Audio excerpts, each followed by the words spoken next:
one of the biggest things that we're looking for usually is clinical confidence and a deeper understanding, especially of herbs. And if you feel that way, just know it's super common. This is one of the biggest things that I hear. And for me, it was a huge roadblock in building a practice and trying to be effective in the world. So that's what we're going to be hitting today. You will learn my goals: more accurate diagnosis, more accurate prognosis, 3 quote unquote magical herbal formulas. And a bonus, I'm going to share one phrase that will increase your confidence. It will increase your patient commitment. It will increase your clinical results, and it will increase your income. And this is not some sleazy thing to say because it doesn't sacrifice your integrity at all. If this is interesting, just like wave your hands in the air a little bit so I can kind of see that, yes, okay, good, we have humans back there. Fantastic. All right. This is also that you can run a strong practice without it running you, and without imposter syndrome, and without burning out, and so that you can feel quote unquote successful, whatever that means for you. And we're going to kind of dig into this a little bit because different people have different versions of success. And for me anyway, it was a trap to kind of chase one version of success that I thought was what I was supposed to want. Sometimes you have to build something and realize that it wasn't what you wanted, but you don't want to be boxed in by the inherited visions of success that we get as we come through our training. So we're going to look at this a little bit. So one of the most important things is the results we get for our patients and the people we work with. And I'm sharing this photo. This is a woman. I really loved working with her. She was delightful, just a solid human being going through obviously a very hard part with health. You can see the top picture. And we worked together within 2 years. She started in 2020, and then that bottom picture is from 2022. So in 2 years, we kind of like brought her back from the dead. She at first was describing her life as slowly dying in bed. And there's a lot of people out there that feel this way, and they don't know how to find you guys. That's the paradox, is that we've got all this stuff to offer, and we're going to get better with our clinical thinking. And I'm going to take you through some kind of thinking about how you think, which is really strong, because once you start looking at your own processes, you will become more efficient. Right? We have all these things, but people can't always find us anyway. So we go to seminars, we collect, new herbs and formulas and acupuncture protocols and all these, we collect all this stuff. But if the people can't find us, they can't get these transformations, right? So it's on us to do that work. We've got to build up our skill sets, but we've also got to make it easier for people to find us. And then ideally to have systems so that when they do find us, they don't burn us out, right? So this slide here, number 1, this is my idea of what we call like a patient success, right? You want your patients to have a successful experience in your practice, but that's only one side of the coin, because the second thing is we want to have practitioner success, right? Which means that we don't have to bend over backwards for everybody all the time. We don't have to sacrifice our boundaries. We don't have to be at the office from 9 a.m. to 9 p.m., 7 days a week, right? We want to be able to actually run a practice with integrity where it doesn't eat into our lives and drain us, where our interactions actually make us feel more full afterwards, right? And that's kind of the trap. And I've fallen into this in 10,000 different ways, and I bet a lot of you have too. It's really hard not to, is that you've got, on one hand, you've got this patient excellence. You want to have them have the most successful experience possible with you. And so you'll borrow from the other hand of your success of having like a good work-life balance, right? And you having boundaries. So we want to kind of have our cake and eat it with this, and we can get into that a little bit. So this is how I see burnout, is the longer we go where we've built a life that's different than what we actually want, the more that pain is going to intensify over time. And there's different ways to understand burnout, but no matter how you slice it, if you burn out, you're not going to be helping anybody for a good while. So we need to think about not only the cases in front of us, the people in front of us today, but we also have to think about all those people, hundreds, thousands, I don't know, tens of thousands of people in the future that you intend to help, and how to make sure that that second piece, that your success, your excellent experience in your practice, how to make sure that that's intact, right? So we're not always borrowing from that other hand, right? I hope this is making sense. So we want to have patient excellence. Yes, they get their life back. You bring them back from the dead. This woman went from slowly dying in bed to, I don't identify as having a complex illness anymore. Thank you, right? We're going back to humanity here. A lot of you probably get results like this. Now it's a matter of how can we make sure that we're not just getting lucky? How can we start to systematize the thought process that leads to those results? And then on the right side is, obviously we don't want to be bending over backwards. We've got to have a good life too. Our patients want us to be happy humans. Our patients don't want us to be broke and worried about bills and frazzled and like burning our own candle at both ends. Our patients don't want to eat better breakfast than we do. They want us to like have a good life. So it's up to us to put systems in place where we can do that. So in terms of success, a successful practice, this can look different. Some people want like a mega clinic with, 9 different rooms and a bunch of practitioners working for them and like, 3 locations or something like that. Some people just want to have like a little kind of almost a hobby practice where they just are in there, 6 hours a week or something, and any variation in between. And it's not up to any one person to say what success is for everybody else. But what I can say is the common element of successful practices to me seems to be sustainability. Whatever your model, it needs to be sustainable. So we're going to explore this idea of sustainability, but first we've got to talk about systems thinking, because then we can understand sustainability as a system, and your practice is a system. So I made you a little graphic here. On the left is the letter I, that stands for inputs. And then in the middle is the P, that stands for processes. And on the right is outputs. So this is general systems thinking 101. This is an extremely simplified model to just help you get the point of when we have systems, there's inputs that go in, something happens, and then something comes out, right? You can think of eating food as an input. You have dinner and that food goes in, and then what are the processes that happen? You digest it, right? You start to absorb it. And the outputs of this whole digestive system would be, there's a couple of them, right? One output is the waste products leave the body, right? We've got the stool coming. But the other outputs would be energy, nutrition, right? All the things that now are going into the cells. So you can see the digestive system has this kind of input, process, output kind of thing going on. And you can find that a lot in the body. You can find it in nature, and you can find it in your business. You can find it in your practice. If you treat your practice as a system, you'll start to discover all kinds of cool things. And one of them has to do with the outputs becoming the inputs. So this is my definition of sustainability and a sustainable practice. If you look at your practice, what are the inputs coming in? We've got people in pain, right? That they're suffering in some capacity. So that's what's coming into your practice. And then you have the process that happens, and everybody here may have a unique kind of spin on that, but there's usually some form of initial consultation, intake, information gathering, and then you crunch that info through the computer in your mind, and then you're out, and then you have a diagnosis, then a treatment, right? And then the outputs of that should be people that feel better, happy patients, right? People that are not in pain. The other output coming off your practice would be cash, right? So you don't, on the left with the inputs, it's not just people in pain, it's people in pain that are bringing money to help you solve a problem, right? That's the value transfer that happens. So you got a couple things going on, but at the end of the day, your clinic is always going to need more inputs to keep going.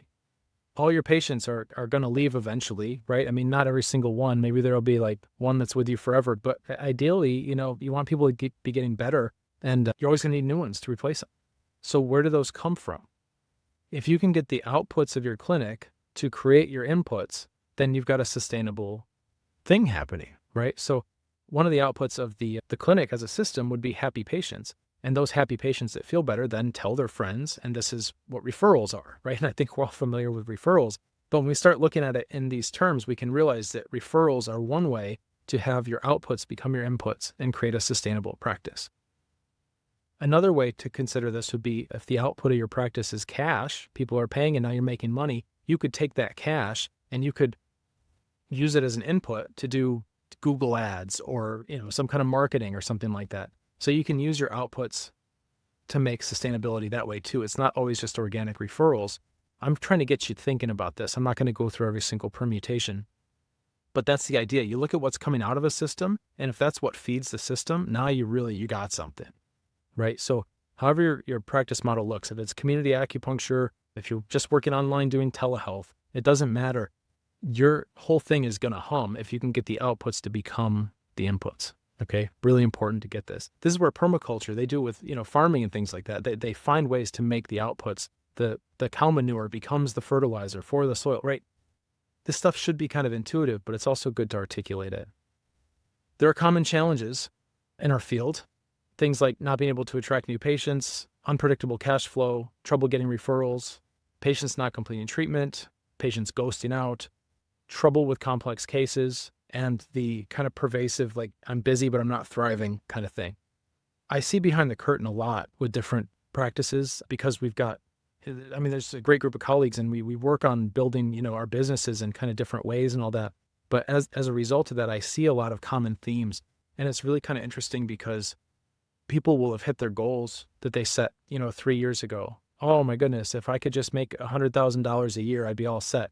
And then they hit that goal. And then it's like, oh my goodness, if I could just make $250,000 a year, then I'd be all set. And then you got somebody else who's got a $400,000 practice. And if they have a couple bad weeks, the whole thing's going under because they don't have enough margin coming. And it's like you're always chasing this next thing. Sometimes when you get it, it does fix everything. But a lot of times there's something beyond that next thing. There's a system underneath that'll help you be more thriving and a little less busy. So these are all very interesting challenges. And if we want to have a sustainable practice, we got to find ways to get the outputs to become the inputs, right? If we're having trouble attracting new patients, if we're having trouble with cash flow, getting referrals, a lot of this can be solved by creating something sustainable. And a lot of it can be solved by thinking outside the box a little bit. So these challenges are super common, but they're not universal. Not every single practitioner has the same challenges, and some practitioners don't have any of these challenges. And sometimes we can trace that to luck. Sometimes it's very strategic and intentional. I like looking at kind of trying to reverse engineer success, but you also got to look at the context of things. So that said, here's somebody, this is Dr. Jin Zhao. He's super cool. Some of you may be familiar with his work. I was introduced to him via the Botanical Biohacking people back in 2019. I took this picture of him in Chengdu in China outside of his clinic, one of his offices, and was able to sit with him as he went through cases. So I think it's a common thing. A lot of American acupuncturists will go to China and then come back. And one of the biggest takeaways is just kind of, it's not like some magic point or herb formula or whatever. It's more just how that whole system works in different ways than what we're used to in the States, right? Like if you're used to seeing one patient an hour and trying to do everything for them in that hour, and then you go to China and they're seeing, 20 patients an hour doing acupuncture or whatever it is, you're going to be, your ceiling of expectations goes up, right? You realize there's maybe different ways to do this. Not that you have to, but we see something different. And I saw that here. I was sitting with Dr. Jin Zhao and some other American acupuncturists, and he was going through 200 patients a day. And he was just writing herb formulas. And a lot of times too, our biases kick in, right? We're like, oh, he's going to see 200 patients a day. Well, he must be rushing it. He must be doing a bad job. Some of that's because of the way we kind of rebel against Western medicine as a profession. Not everybody does, but I have noticed a sentiment where it's like, okay, the Western MD only spends 6 minutes with each patient. So I'm going to do the opposite of that. I'm going to spend an hour and a half. And I want to hear about the cat you had when you were 3 years old. And I want to know what color's your favorite t-shirt to wear when you're sad and like all this stuff. And sometimes it matters, but sometimes we're just going the other way, right? So we got to get over those biases too. I will tell you, it's possible to be fast like that, seeing 200 patients a day, and accurate.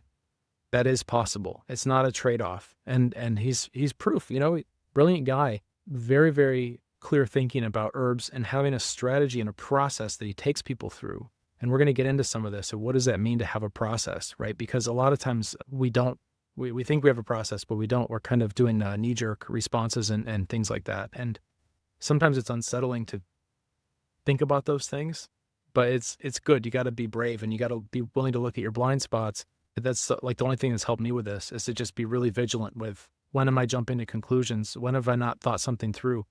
So if you're willing to be open and honest with yourself, you get a lot better at this stuff. Most of our issues in practice come down to skill gaps. So we know the anatomy of the body pretty well.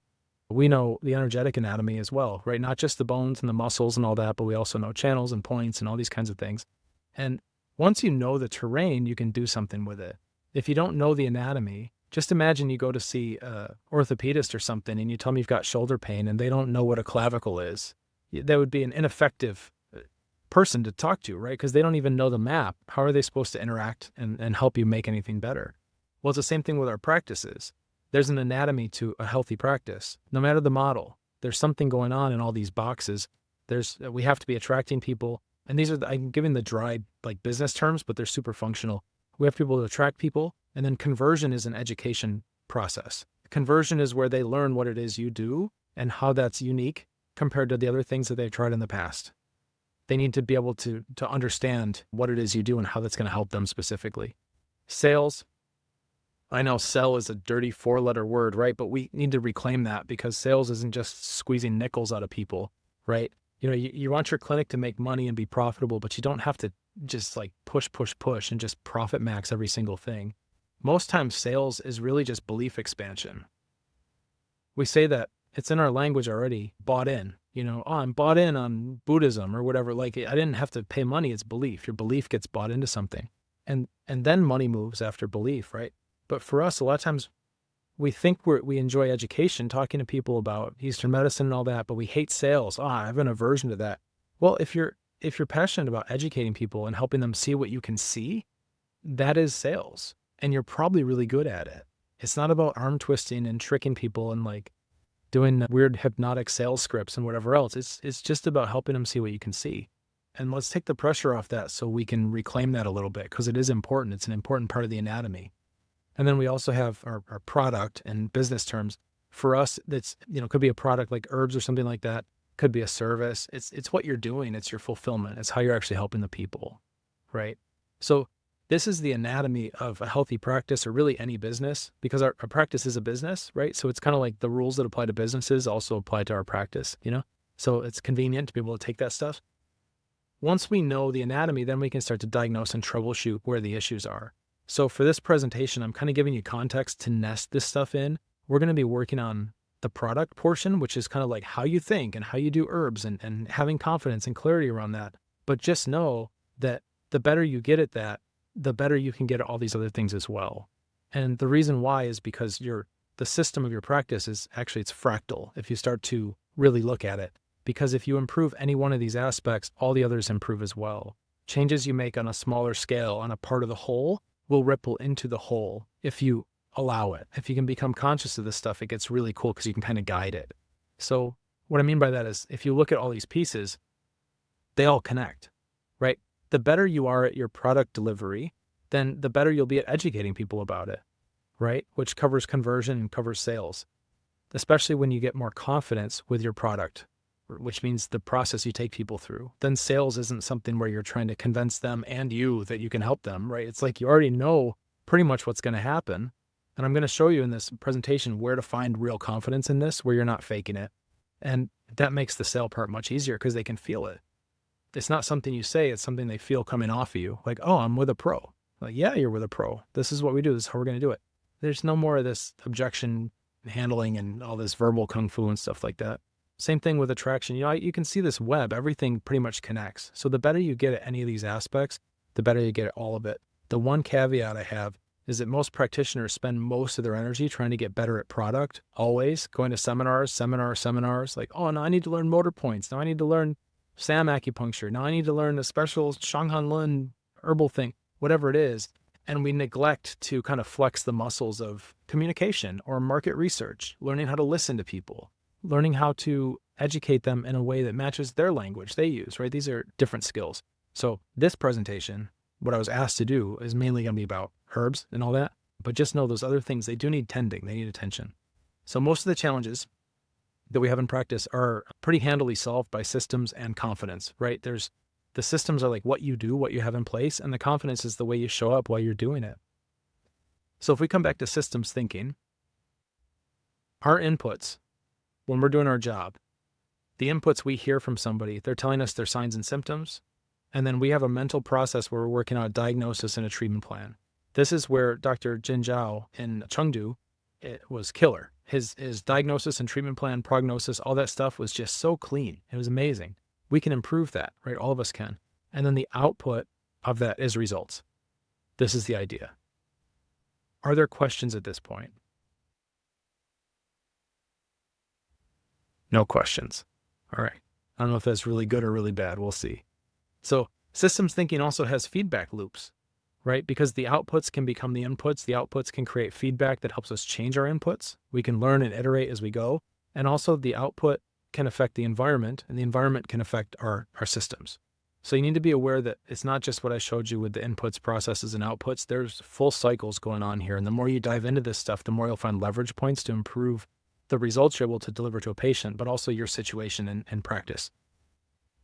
I still agree with this. I made this a while back. I think the future of medicine and everything else has to do with being good systems thinkers. This is what gets us into long-term thinking. This is what gets us considering the consequences of our actions and the ripples that we're making. When we neglect systems thinking, this is where we end up with pretty much all the problems that we have in society today. So I'm not going to go down that whole rabbit hole, but something to be aware of. One of the biggest pieces for clinical success is confidence. And one of the best definitions I found for confidence is the feeling we get when what we believe will happen matches what actually does happen. And we need to see this happen over and over and over again. We need to create a proven track record, our predictions coming true, and then we'll start to have more and more confidence. And there's a lot that's going on in our brains with that. We have very slow, kind of deliberate, rational thought. And then we also have intuitive ways of making decisions. And the more we apply our slow, rational thought to problems and then see good results, the more the intuition starts to kind of learn that. And then we don't have to grind on things so hard to get the same results. This is an issue because a lot of folks really lack confidence, and it's just due to lack of experience, which we can fix with proper systems. So this is the new scientific method where we make observations and ask questions and we research, and then we have a hypothesis, right? And then we find out what's going on. We test, we analyze the data, report conclusions, and we get an iterative cycle going on. When you're treating a patient, you're using the scientific method, right? You're doing FAFO here, whether you like to admit it or not, like we are, and we can be very smart about this. So we want to be able to take the feedback we're getting and create, your diagnosis is a hypothesis, right? So we're treating it as a scientific experiment. And the more of these loops we get, the more feedback we get about, is our hypothesis correct? The faster we can get these loops to come, then the faster we can build that confidence bank, because we get the answer, we get the answer, we get the answer. So the recipe for confidence is a ton of quick feedback loops as fast as possible. There's a lot of issues with this, like in psychology, for example, they have very long feedback loops. So if somebody comes to the psychologist or the psychiatrist and they're complaining of depression, 6 months later, 9 months later, they may have some improvement. How can the professional track what they did with the patient to try to figure out, what's actually working or not? Because so much stuff could have happened. There's what they did with, meds and different types of conversations and talk therapy. But there's also, who knows what else happened in that person's life in 6 months, 9 months. So they don't get really good data. They have a hard time figuring things out. On the other hand, we could do motor points or something. Here's, 100 people with neck pain. You put the needle in the same spots on everybody and you start seeing they can move their neck better. You get that fast feedback. You start to get really confident, really, really fast. And I think that's no coincidence. A lot of times we start with ortho. When we come out of school, we kind of focus on orthopedic stuff. And I think some of that's because it gives us so much dopamine about, yeah, I did it and it changed. I did it and it changed. I did it and it changed. And then somebody comes to see you with the Lyme disease or mold exposure. And it's like, ooh, that's a different animal, Well, it is, right? Because it's got different feedback loops. But what I'd offer here is that if you specialize, you can start to narrow things down so you see more and more of the same thing. Even if it's a case like Lyme disease or mold exposure or digestive issues or women's health, right? You're trying to regulate cycles. You got 1 month feedback loops at least. It's not like you do things and instantly, the period's regulated or whatever. I mean, depending on where she is in the month, you got a couple weeks to wait before you see what's going to change or based on the symptoms. But you can still narrow things down so that you're seeing more of the same types of cases in a shorter time span. And that'll help build up a lot of confidence because you get those loops. Yeah, I hope this is making sense. You want to get to a point where you have the ability to say to yourself, no one else does what I do the way I do it. And this is kind of where the confidence part starts to culminate. It doesn't mean you have to be the best in the world and nobody else is any good. You just have to be the best in the world in the way that you do it, right? So if we think about specializing, you can specialize in a disease, you can specialize in the methods you use, you can specialize in the demographics, which is like the type of people that you help. And even better if you can get these things to converge, because that'll give you a tighter niche specificity and it'll give you more laps around the same types of problems and people. And that leads to the ability to say this with, without feeling like you're faking anything. This is what Jin Zhao was doing in China, is he was seeing a lot of the same demographics. It's all people, well, not all, but most people lived in Chengdu, a very damp place. So he's seeing a lot of damp issues. His methods are it's just herbs. So he's not jumping around doing acupuncture on some people and herbs on other people and medical qigong on some people. He's just doing like one thing with one type of people and seeing variations of disease. But guess what? Those variations of disease are all just different manifestations of dampness. So at the end of the day, he's basically doing the same thing 200 times, like every single day, and just getting really, really good at it. We can do this too. We can. So as we're trying to grow, right, as practitioners, it's important. And most of us have this desire to grow and get better at what we're doing. But I'll offer there's an illusion of growth where just doing more of the same thing isn't necessarily the type of growth a lot of us are after. This kind of cracked open for me because I was just chasing. I was just trying to get more and more clinical pearls, right? And probably a lot of you know the feeling. And you do it, and then it's like you're still looking for something. There's still that itch there. Instead of just making more of the same, I would offer the analogy as like a different dimension. So a square doesn't just grow into a bigger square. A square can grow into a cube, And a cube, what's a cube grow into? Well, I had to find this tesseract thing, 4-dimensional tries. It's nuts to look at, but that's kind of the idea, is we're going up in dimensions.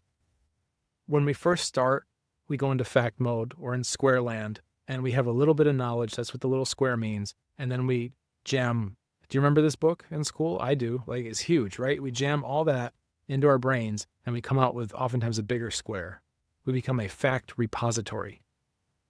This is what it looks like if you just start to lay out trivia about Eastern medicine. It's just a bunch of dots, a bunch of facts. Here's some for acupuncture, right? All these things should look familiar. There's P7 and Sanjiao 1, lung 3. Like, we know these facts, this information, but that's just the first layer to getting any good at this. Fact mode I see as earth mode. It's about consuming, and you're consuming information.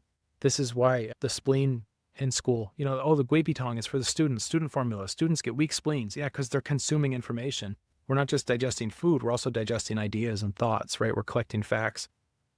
The trap is, we go into hungry ghost mode, where no matter what we consume, nothing fills us up.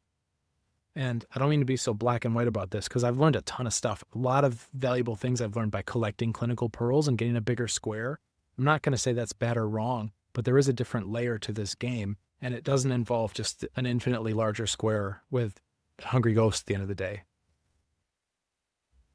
As we start to learn more, we develop this structure. Instead of fact mode, we're looking at how do these facts connect? How can I start to rank things, right? How can I start to create processes? So we move from a square to a cube, and we wind up with now connections. Not just dots on the map, but these things are related. And some things are not related to others. It's not just complexity and everything's related. It's very specific, right?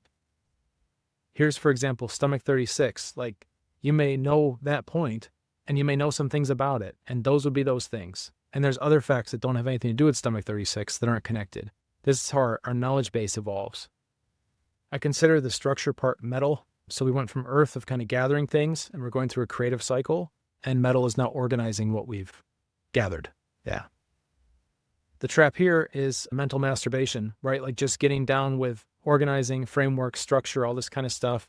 I kind of I like to poke the profession a little bit. I've done all the same stuff that I'm like taking the piss out of here, but it's like we all want to get on forums and argue about every single thing, and it's all ideal.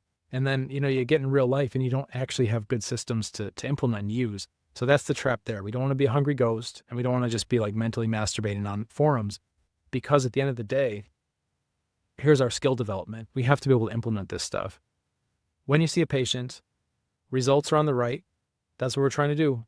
That's the name of the game. You want a sustainable practice. You've got to have capital R results, right? Where do those things come from?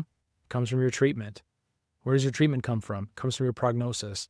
Where does your prognosis come from? It comes from your diagnosis, right? So we want the good results. We can't skip steps. Unfortunately, for most of us, the weak points are the diagnosis and the prognosis, right? Doing this. It's like diagnosis can be really tricky, and that means prognosis can be damn near impossible. And then we may even know that and still just give a treatment anyway, right? It's like, we'll try, we'll see what happens, That's fine, but let's actually look at the weak parts and try to shore those up so we don't have to guess so much. All right, this is the point in the presentation where we're going to play a game. And I'm just going to get my notes so I make sure I give you the right things. So everybody can read this, right? Just like wave if you can read it. Okay, fantastic. We were working out the tech yesterday, and I wasn't sure if the slides were going to be legible or what. So this is the bakery game.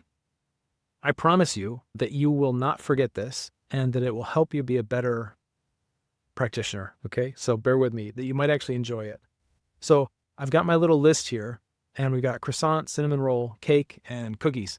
And I've got the ingredients. You might make these with different ingredients, but just for the sake of the game, we're just going to say that these are the ingredients that define these baked goods here. So I think there's a way to turn on the mic so I can hear the room. But basically, this doesn't have to be organized. You can just shout it out. But let's say that I told you that I'm making something and it's got butter, salt, and milk. What is it?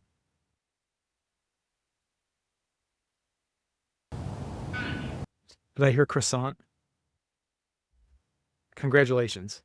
Very good. Right? Okay, I'm making something else. It's got flour, sugar, and cinnamon.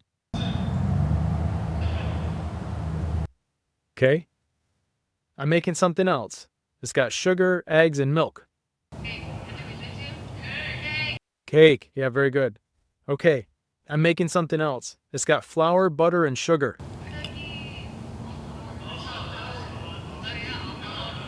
Yeah. Yeah, which one? Which one is it? How are you supposed to pick, right? That would be crazy. That would be crazy if I said it's flour, butter, and sugar, and you have to tell me which one, and then you tried and answered. Right? We call that guessing. Okay, here's another one. I'm making something. It's got flour. Which one is it? Yeah. Okay, so we need more information, right? To be able to answer those kinds of questions.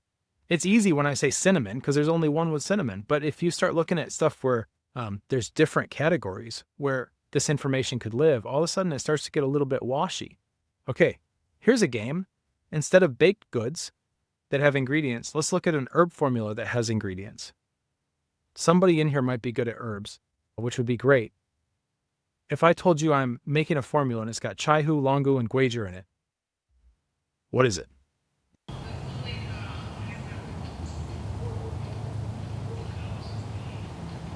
Did I get chaihu, longu, mulitong? Very good. All right, cool. Next, let's see what we got. Chaihu, huangqin, banxia. Xiao chaihu tong. That's awesome. Now check this out. I'm going to show you guys something. If I look up, this is TCM Weaver. I had this, some of you may be familiar with this. I designed it so I could manage the knowledge base of Eastern medicine, and then I made it available for the profession at large. But basically, I've already kind of pre-typed this in. And I typed in, okay, show me a formula with chaihu, longu, and guejir in it. I got one result. Chaihu, longu, mulitong, right? Very good. We got it. Next, chaihu, huangqin, banxia. 31 results. All these formulas have those herbs. See them? Right? Here's our king, the one everybody thought of, which is great. We can find out more about that. We can look it up and see all this stuff. But there's also Qingpitong or Digupiyin. What is this? Chaihu Guijiangtong, right? There's all kinds of stuff.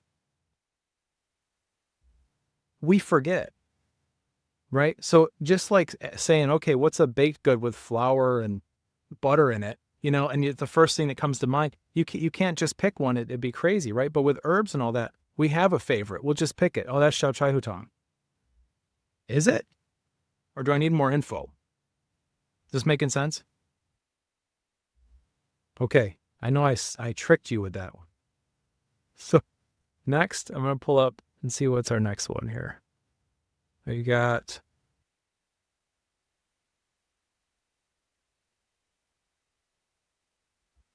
this. Yeah. Guager and Baishao.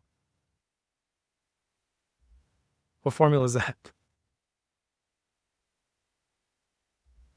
I don't, nobody wants to answer the thing. It's okay. Listen, the answer is I need more information, right? That's the answer. I don't know. How could I know from this? It's incomplete. What if we did this though? What if we had Germu?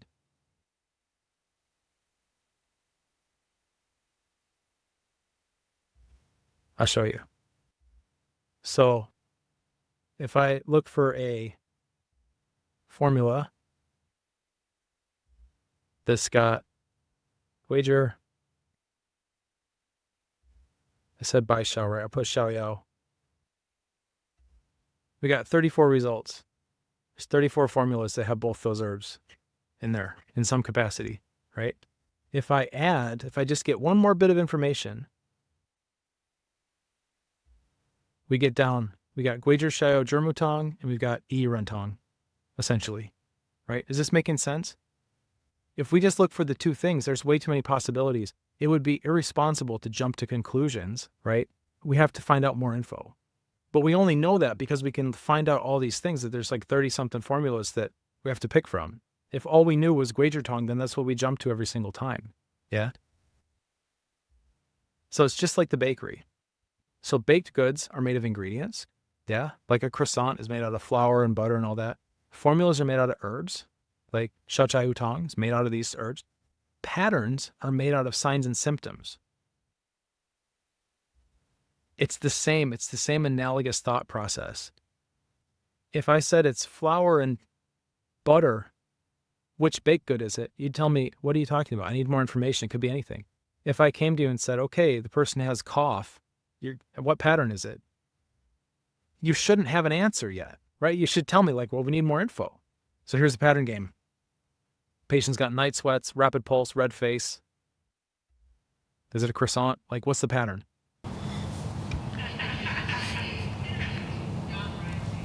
And nobody wants to say anything. It's okay. Don't be shy. It's all right. With deficient heat.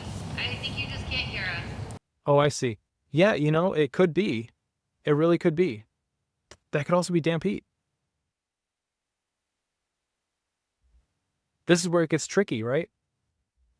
Chinese medicine's like, there's never one answer for most things, right? It's not a one-to-one. Like when I said cinnamon and you're like, cinnamon roll, that's it. We have those sometimes where it is like a slam dunk. But a lot of times there's this little secret baked good, a little secret pattern that doesn't get talked about much, but could also be causing all those same things, could contain all those same little crumbs of info. Here's another one. Fatigue, scalp tongue, weak pulse. Yeah, absolutely. Or it could be dampness. Can anybody make a case for kidney yang deficiency for this one? Might be part of it, right? We'd have to ask questions. We'd have to rule it out. Insomnia, constipation, and our red tongue.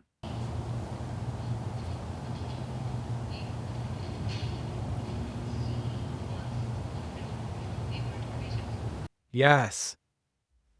Boy, you're not falling for my nonsense anymore. Good. Okay, so, is there some kind of heat going on? Is it excess? Is it deficient? We're going to have to ask more questions, right? So I like this a lot. Jump to conclusions, What are we doing here? Patient reports night sweats, yin deficiency. Well, what about when the night sweats patient has a slippery rapid pulse? Does that change things? Patient reports fatigue, spleen qi deficiency, right? Slam dunk. Well, what if there's more to the picture? Patient reports inflammation. They must be hot, right? Sometimes it's cold. Patient reports trouble sleeping. Give them an herb. Swats out right? Sometimes it does work. Sometimes it does. Patient's going through menopause. Give them a formula. Zhibai Di Huang Wan. Yeah. Patient reports anxiety. Ganmai datsatan. A patient didn't respond well to the herbs. Blame their lifestyle, right? And so that's our move, Patient isn't getting better. Let's run some more labs.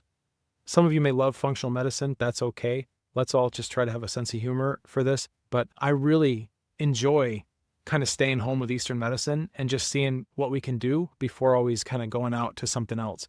It doesn't make it wrong, but oftentimes we've got such a built-up skill base in Eastern medicine that you start from zero in a different realm of like functional medicine. You already had such an advantage. You just got to go a little bit further and you can start to break these things open. Oftentimes it's not an Eastern medicine problem. It's a logic issue, or we're trying to jump to conclusions on something so it's not working. Or what we were taught is just too straightforward. Like, oh, the patient has anxiety, so give them Ganmai datsatan. Or they have trouble sleeping. It's got to be Swanza-Rentan. When there's nothing about a pattern in here. That's just matching a symptom to a treatment. So there's a different layers to this stuff. That's why Jin Zhao gets such good results. He's looking at patterns. He's not trying to do matchy-matchy with the symptoms. And that's the other thing too, is sometimes, people fall off and they go to functional medicine land and they stay there and they never come back. And that's also okay. I'm not here to pass judgment, but I will laugh a bit because I've felt those same callings. I've felt the same gaps in my skill set and thought like, oh man, I need to learn a whole different system to be able to help these people. When really I was lucky enough to actually just get better at what I already was doing. And then that went away. And I'm kind of glad it worked out that way. And I didn't go down that path so much. But, everybody's got, we mix things. You're going to have functional medicine in your practice. You can do all kinds of stuff. The thing I love about it is when it's an add-on to something that's already working, not a replacement for a lack of confidence because you never had this stuff spelled out, right? That's the part where it's like, we could beef that up. So, in school, they teach us all this kind of matchy-matchy stuff. All right, the patient's got night sweats, give them the yin tonic. But in real life, probably a lot of you have these kinds of patients, right? It's like bloating, low appetite, sudden turmoil coming out both ends, fatigue, weight loss, hives, plum pit, chi, anxiety, cramping, breast tenderness, thick white tongue coat, and you become that cat. It's just like, I don't know what to do here. I see a lot of patterns. So the game we played with the baked goods is really a game of inductive logic. And if you don't already know these kinds of terms, it's really helpful because when you're looking at how am I thinking about this case, you can start to, once you have words for this, you can go, oh, I'm using inductive logic. I'm jumping to conclusions. I need to switch to deductive logic, right? Inductive logic is if there was a bag like this and you reach your hand in and pull out one marble and you look at that and that's all the information you have. And then you say to yourself, well, I reached in, I pulled out a black marble. This bag must be full of black marbles. This sounds silly to make this kind of assumption, but, we do it all the time. Like the patient has night sweats. That's the one piece of information you pulled out of that bag. And then you look and go, well, they must be indeficient. I've done it too, but we're using inductive logic, inductive reasoning. Deductive logic is when you dump that whole thing out and you go, let's see what's in here. Let's not guess. Let's find out. The trouble is with Eastern medicine, there's so much information that when you dump that thing out and try to look at everything, it's easy to get lost, which is why we need to have structure. We need to have ways to kind of get through this. There is an arc to development where we go from there's a lot of patterns to there's not many. It's simple, right? And to there's a lot of patterns again, but they don't overwhelm us. It becomes fun. And this is one of my favorites is, they always tell you to treat what you see. But the better you get at looking, the more stuff you see and the crazier it gets. So we have to have ways to weight this, right? To make good decisions. So I'm going to share with you this one. This is real case. Dizziness, fatigue, hot flashes, and edema. And I had just built the core of TCM Weaver. And it's not just me. I've got help. I've got very good help making this. But I was like, okay, this is kind of a weird pile of symptoms. I'm just going to punch them in here and see what happens. And I'm going to try that now, actually. Let's see if I can do... I'll take you with me. We'll do it kind of live. Because I found stuff that I would never have guessed otherwise. So I'll just reset this. So let's see. We say dizziness and hot flash.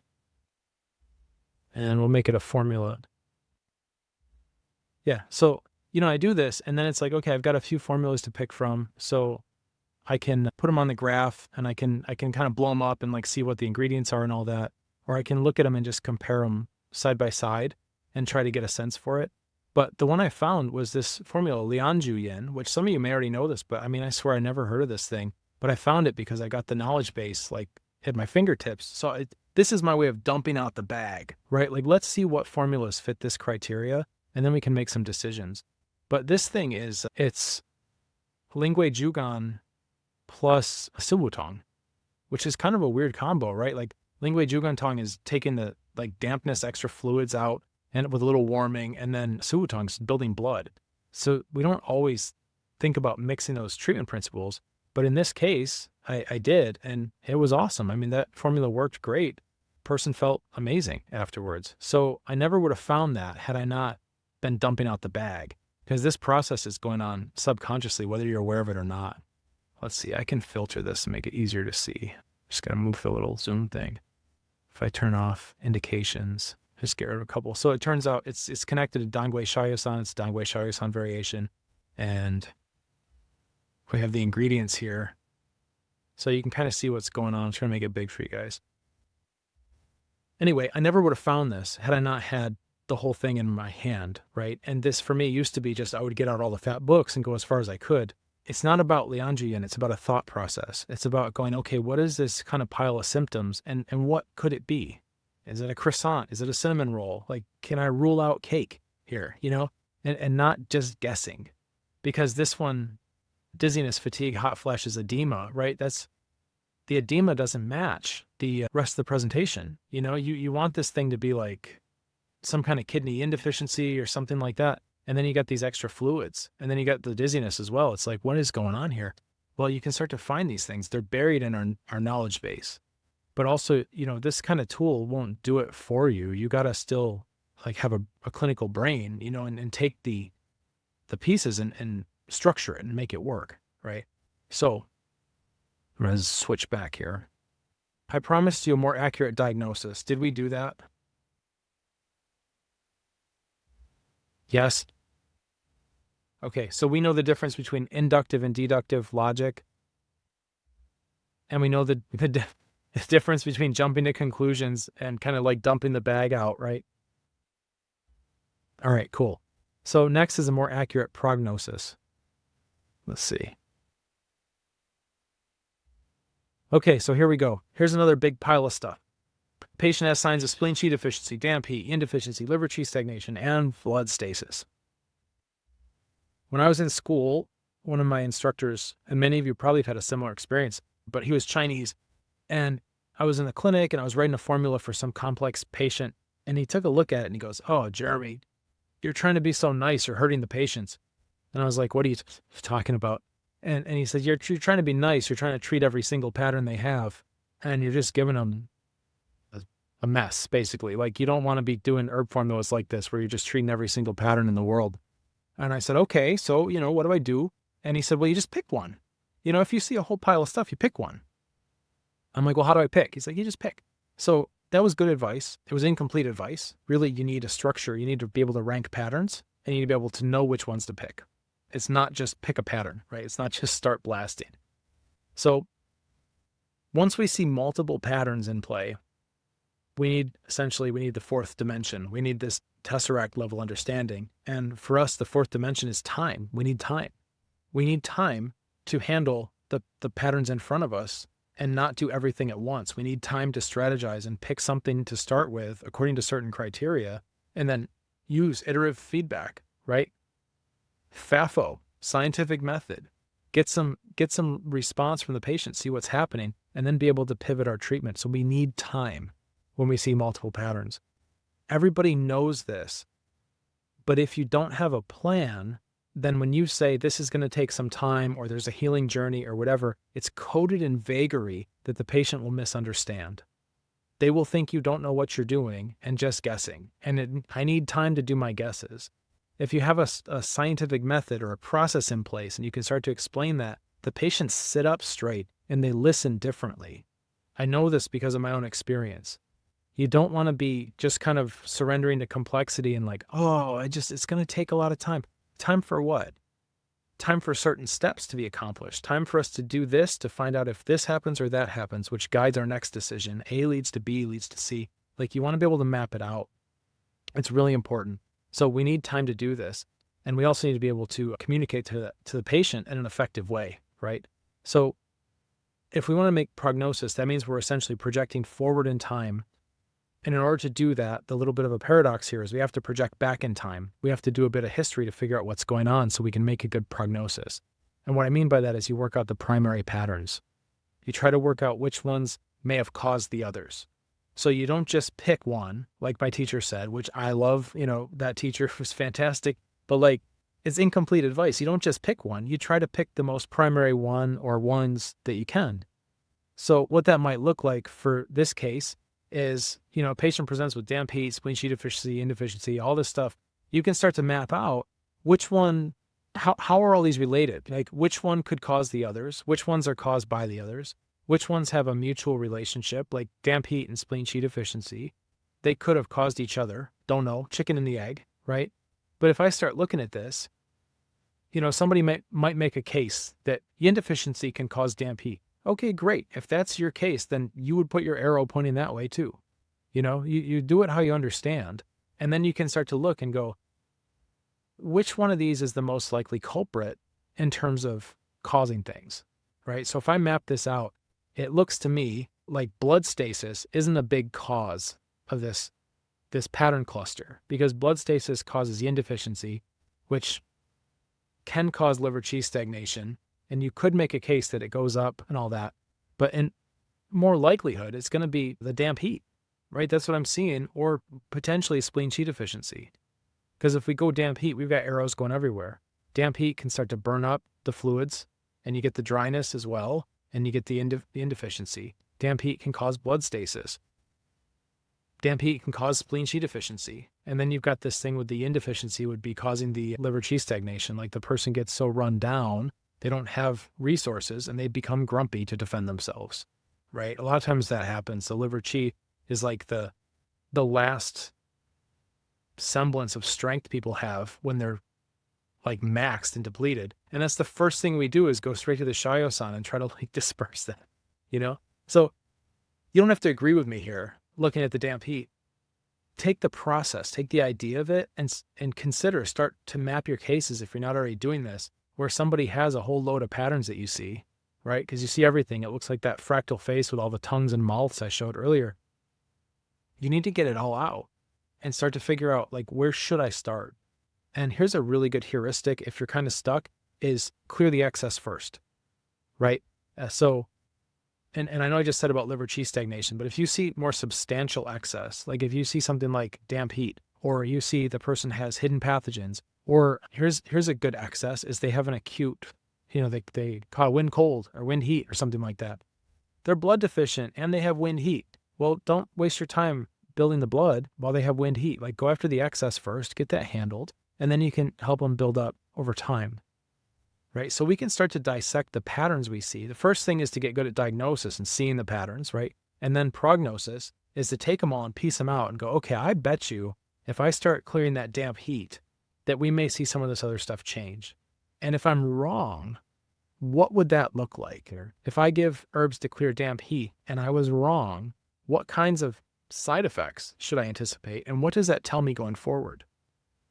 So this is really cool because you get the diagnosis by treatment, which we're doing anyway. It's just most of us honestly are flying by the seat of our pants.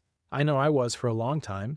And, it's kind of a testament to how shaky the rest of medicine is for complex chronic people, is that we can get away with that because they can't get decent help from like damn near anywhere else anyway. They're so desperate that we can be kind of flying by the seat of our pants and they'll still stick with us and we'll actually still help them. But I say that's not where we need to stay. We can get better and better and better, right? You don't have to see 200 patients a day. But when you get your systems in place, you really could. You honestly could. There's not a lot of technical excuses that separate any of us today from being a super doctor like Zhang Jing or somebody like that, Sun Sum Yao. Honestly, I mean, I know these people were geniuses, but we have at our disposal. I mean, you guys are in Texas. I'm I don't know, 1,000 miles away or something. We're having a conversation. Kings didn't have the ability to do this back then.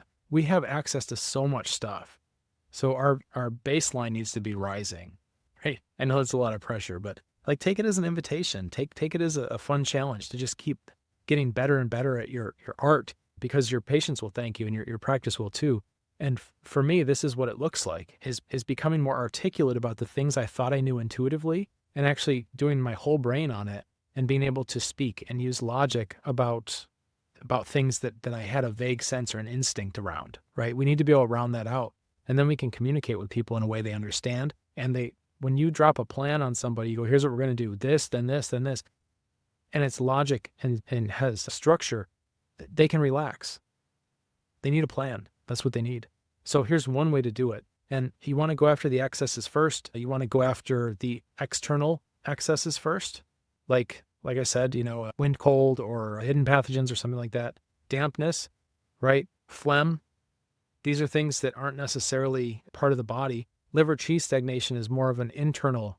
It's coming from your body, right? It's your own qi that's getting stagnant. That's different than an obstruction based on a external pathogen, right? So you kind of work your way in.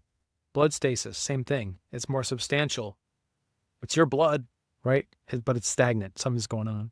And then we can work into boosting deficiencies. That's the general strategy that helps a lot to organize this stuff. So you're not just like blasting, throwing things at the wall. Another bit, like I said, they call it a pre-mortem. The post-mortem is when they examine, like a murder or something. They go, why did this person die? How did it happen, right? Well, a pre-mortem is when you assume that what you're going to do is going to fail before you even do it, and you pretend it's already failed, and then you ask yourself why that happened. So if I have a patient who presents with night sweats and whatever else, and I'm thinking, oh, it's the yin deficiency, or maybe it's damp heat. And then I go, you know what? I'm going to clear the dampness. Well, I'm going to imagine I've done that already, and the patient's worse. What would that look like? Well, they'd have more dryness, right? They'd probably have aggravated night sweats. They'd have aggravated yin deficiency signs. They'd probably have more heat. So now I know if I give these herbs to this person who maybe it's yin deficiency, maybe it's damp heat, and they come back with aggravated signs and the herbs were meant to dry dampness, then that means they don't need drying, right? So we work out the pre-mortem ahead of time. And now you've got something, when the person comes back, you're asking targeted questions that have meaning. You're not doing like the 10,000 questions or whatever, just for question's sake, or trying to pin the tail on the pattern, right? It's like you're refining your hypothesis. You're doing scientific method, and people, they respond really well to that because not a lot of folks care enough to kind of put those systems in place. And there's a lot of people suffering out there. And if you do this, you'll help a lot of people, and they'll be very grateful. So you can play that game. I'm not going to tear through all these just for the sake of time, but like if you're on the fence between this person seems to have external wind and blood stasis, like which one should you go after first? And if you picked wrong, how would you know? Oh, they have spleen qi deficiency, and it seems like they also have damp heat. Which one should I go after first? Or can I do both, right? If I do one or the other and it's wrong, what would that look like? And same thing we've already done, the indeficiency with dampness. Are there any questions? I don't see any questions. All right. We talked about systems already. Is there a question?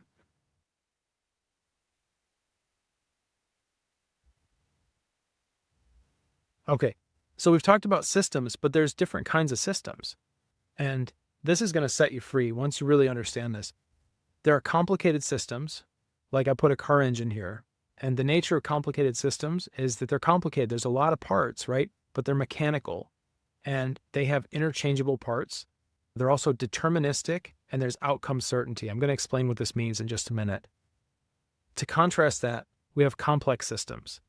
Complex systems are wet with integrated subsystems. They're probabilistic, and there's process certainty, okay? Complicated system is your car engine. Interchangeable parts, right? That second one right there. If you go to the mechanic and you say, my car won't start, and they say, you've got a bad alternator. You go, great, what do we do about it? They say, we take that out, we replace it with a new one. You'll be out of here in 2 hours. The price is, $250, and that's that. You go, awesome, fix it, all set, right? With a complex system, we don't have interchangeable parts. We have integrated subsystems. So you can't go in, right? Imagine a patient coming in and saying, hey, I've got this autoimmune inflammatory condition. And you say, yeah, you've got a bad immune system. We're just going to take it out. We'll put in a new one. It's going to take 3 hours and it'll be $250. Insane, right? the frame's off. We don't work with complicated systems when we're doing a lot of internal medicine. We work with complex systems, but that means the rules change. We can't treat it like it's a car. It's not. Yeah. I think a lot of us know this kind of intuitively because, our patients are coming from conventional medical system that brings a complicated lens to complex problems. This is what's happening. They're looking at reductionist medicine. They're trying to find, and this is why I do so many piss takes on functional medicine too. I mean, even though like it can be great, but at the same time, it's just what Western medicine always wanted to be when it grew up. They're just hunting for the most reduced power molecule they can find and thinking if they can just add more of it or take some out or whatever, that they're going to change it. They're just playing with the parts. It's all particles, no waves. Okay? We've got to get this. We have so much strength in our knowledge base of Eastern medicine because we have this stuff built in. We already know that there's integrated subsystems. We already know that the liver overacts on the spleen. We already know the liver can stab the lung and the kidney has to grasp the chi so you can have an inhalation. Like we already understand these relationships and how these things move together. And so many of us, we don't appreciate the understanding we have because we don't contrast it with what else is out there. Okay? I'm going to explain these other two terms for you, deterministic, because this is going to help. Remember, I promised you a phrase you can say to a patient that'll like change your whole deal. Deterministic and probabilistic. Deterministic is this ability of the mechanic to say, yes, the alternator will be 100% replaced. It'll take 2 hours, right? And also the outcome certainty in an outcome. And after that, you will have a brand new alternator, and this is the time it'll take, this is the price, done. Like I know what the outcome will be, right? For us, it's probabilistic, where we work on getting people better on a gradient. We don't say, it'll be 100% fixed, your immune system will be fixed. No, we're looking at like, can we get a 50% reduction in symptoms? Can we get a further 50% after that? Right? Okay. Well, how long is it going to take and how much is it going to cost? People come to you with a frame of complicated systems looking for certainty in an outcome, and it's up to you to reframe that because we don't have certainty in the outcome. We have certainty in our process. This is why it's important to have a process. So here's all our integrated subsystems. You do something with one of them, something's going to move somewhere else. Every 5 minutes, it seems like Instagram comes alive with some new connection. Oh, did you know that your immune system surrounds your gut? There's a gut immune connection. Yes. Did you know that they're all connected? And that's not just an excuse to throw our hands up and be vague. It's true. Like all these systems interact with each other because it's not a car engine. It's not a complicated system. It's a complex system, this human body. You get this distinction, you are golden. How do I know that this isn't common sense, even though it should be? Is that we treat the root cause as like an anthem for alternative health practitioners. I know some of you probably say it on your website or whatever. That's okay. You can keep doing it if you want. But just the frame, just the idea that there's one root that we can go after. We know better than that. We should be looking at webs. We should be looking at causal webs of how do these different subsystems influence each other and where can we find leverage? There's not one root for most of these cases, because if there was just one root, whoever they saw, last month probably would have fixed it. So in complex systems, we move from absolutes to probabilities. And this is what I mean about, the mechanic saying, yeah, it'll take 2 hours or whatever. We have probabilities, and our ability to give prognosis depends on our ability to be comfortable with the unknown and to bring that comfort into the conversation with the patient. When they ask you, how many visits is it going to take for me to be fixed? And you start to squirm because that frame doesn't fit, but you don't know how to articulate it, all they know is you squirmed. They don't listen to your answer. They feel, our animal brains resonate, and they go, oh, this person's lacking confidence in solving my problem, right? When we can move to probabilities, we don't squirm. And I'll show you how to do that. But first, did we do more accurate prognosis? Yes? Okay, that makes me happy. I'm going to try to get my lights on here. It's getting dark in the tent. Let's see. There we go. Bing. Okay. Real quick, using all this info, I've got 3 magical herb formulas for you. All right. I'm going to say magical because everybody's looking for shiny pearls. These aren't like panaceas. And some of you may be familiar with this. We want to find out of everything we have the thing we can use the least effort to get the most results. This is the 80-20 principle. 20% of your formulas in your mind that you use you'll treat 80% of your patients with, right? If you look at this little power law curve, most things, the stuff on the right at the bottom, when the lighter color, they do some results, and there's a few things that do massive results. Another way to look at the same thing. What are those herb formulas, right? Well, do you remember this? Layers of specialization. This is something I picked up from Jin Zhao. Very important to start to understand your people, because then you can narrow things down a lot. The more narrowed down we are, and you don't have to specialize in a way where you feel trapped. You can specialize in a type of pattern. You can specialize in damp heat. You can specialize in yin deficiency, and you will see all kinds of different diseases that come in with that, right? You don't have to trap yourself. So the more we can narrow this down, the more we'll start to find things. So if we narrow it down to modern humans, right? Let me go back. If our demographic is like modern humans in the West, and our methods, we're just going to call herbs for right now, because that's what this talk is. And our disease is going to be complex chronic inflammatory issues, which that covers a lot of stuff, right? You can specialize in that and never, ever get bored. Well, one of our monster formulas for that would be Xiao Chai Hu Tang, right? This thing is great for hidden pathogens. It's probably something on your shelf already. You know, I'm hoping I'm telling you something you already know, but this one's a powerhouse. It's amazing. It's one of the first moves for most people with any kind of complex chronic illness, right? There's Xiao Chai Hu Tang. I got the ingredients blown up. We can explore this stuff. If you want to see more kind of like a TCM Weaver breakdown of how to like pull a formula apart, I can show you that, or it's all over my YouTube. The next one is Sanren Tang. The Sanren Tang's good for damp heat, and it's pretty mild. Chai Hu Tang also is pretty mild. That's why these are good picks. If you can start with a lower amplitude formula with people, then you can get better data. And what I mean by amplitude is like how strong the herbs are, how forceful it is. You know, like something like Da Huang is a higher amplitude type of purgative, right? Than something like hemp pills or hemp seeds, you know, Huamaran, something like that. It's more mild. Yeah, they have different mechanisms of action, but like one of them, you know, you can get hemp seeds and just put them in a smoothie. People drink it all the time. Da Huang's like, it's going to be stronger, right? Same thing with like futsa, right? Very high amplitude warming. Ginger is still warming, lower amplitude. So you can start with gentler stuff to try to prove a point of, if I nudge this person's system in this direction, right? FAFO, scientific method, if I nudge them in this direction gently, does anything bad happen?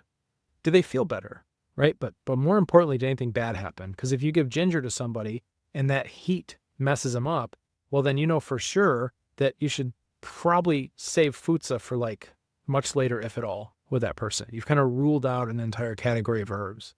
If you give them ginger and nothing happens, futsa may be good for them, maybe not. If you give them ginger and they start feeling really good, then think about like, all right, let's bring in the futsa, right? So having a sense of what's high amplitude and what's not will help you organize that prognosis, that treatment plan. And Sanren Tang is a very gentle formula for damp heat. The main three is the Xingren, the Baidoukou, and the Yiren, right? Those are the three nuts, the three kernels of Sanren Tang. And I mean, they're basically foods, you know? I mean, you can have them, you can put them in a kanji or something like that. So if you're on the fence, right, and you want to treat somebody, maybe they have damp heat, this is a really good way to do it. And this is the powerhouse, the Jin Zhao kind of combo, is he just put those two together, right? Xiao Chai Hu, Sanren Tang. And this is what became botanical biohacking herbs makes wind tea, you know, and that's where I really got put onto this idea. You know, they learned it from Jin Zhao, and I was exposed to it as well. And it's wonderful to be able to combine these two formulas, because now you've got the hidden pathogen aspect, which is going after the more causative issues of a lot of inflammatory problems. You've got some phlegm breakdown. You've got a little bit of heat clearing, not a lot, just a little bit with the Huang Qin. You've got gut support, gut protection with the Shengjiang, Dacao, Zhigancao. And you've got all this nice damp heat resolving in a gentle way with the Sanren Tang. So this is like your, you know, if you're not already using this in your clinic, you may want to start. You know, you can make it, you can order it. There's all different ways to get it. I do like the botanical biohacking wind tea. Patients are really compliant with that, but you can get it in all kinds of different administrative methods. Fantastic first move for most of these complex chronic issues.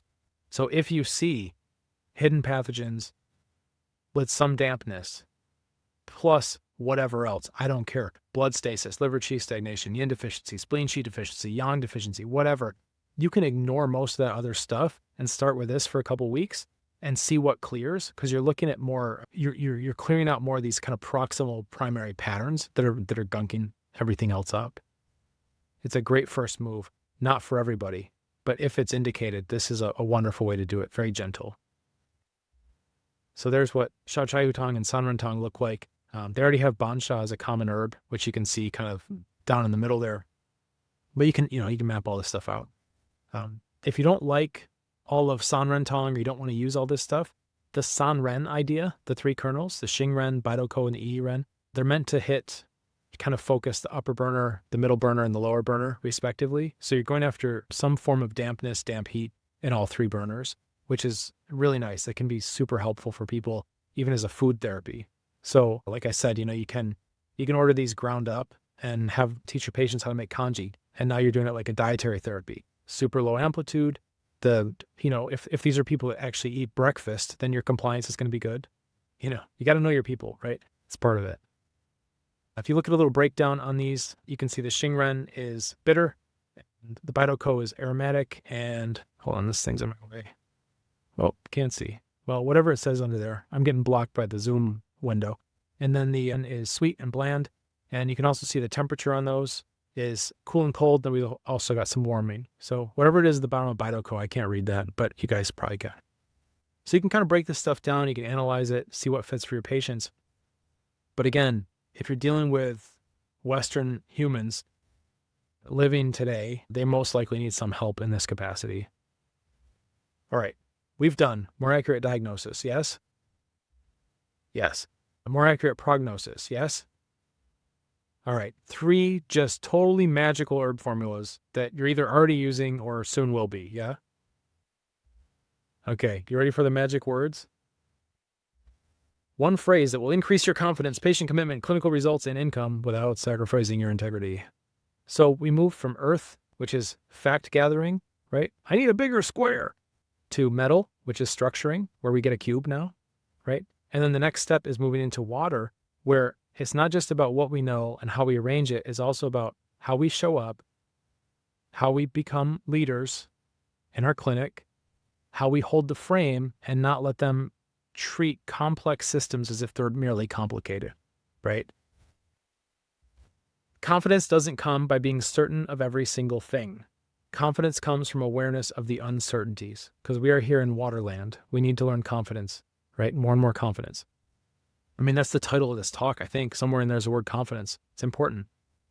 What we don't want to do is become aware of all the uncertainties and then just surrender to complexity and say, it's just part of your healing journey, which is code for, I don't know what's going on with you, but please keep coming.